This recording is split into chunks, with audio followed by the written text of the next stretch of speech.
नसते बा. मी जाणार आहे घरी. तू जा की, तुला सोडतो. खरं टीचरांना तसं म्हणायचं नाही, तुमचं कान फोडतो असं म्हणायचं नाही काय. तू गुड गर्ल, स्ट्रॉंग गर्ल आहेस की नाही. मी तुम्हाला इमेजच घ्यायला आलेलो आहे. हा? मी इमेजच घ्यायला आलेलो आहे तुम्हाला.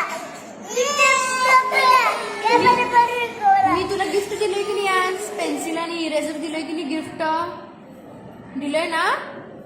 मग टीचरांना असं म्हणायचं असते.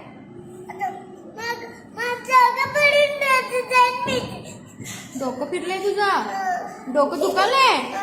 कशाने दुखालंय डोकं. फोन लावूय पप्पांना. काय जेवली नाहीस काय नाहीस आणि तू कुठं जेवल्यास. एक घास खाल्ल्यास फक्त. तेवढंच वय. मग तसं म्हणायचं नाही ग. सोडतो की नाही. तुमचं पप्पा येऊ देत, सोडतो की तुला घरी. तुमचं पप्पा आल्याशिवाय कसं सोडणार. मग तू एकटी जाणार काय. एकटी जाणार तू. मग रस्ता चुकला तर काय करणार.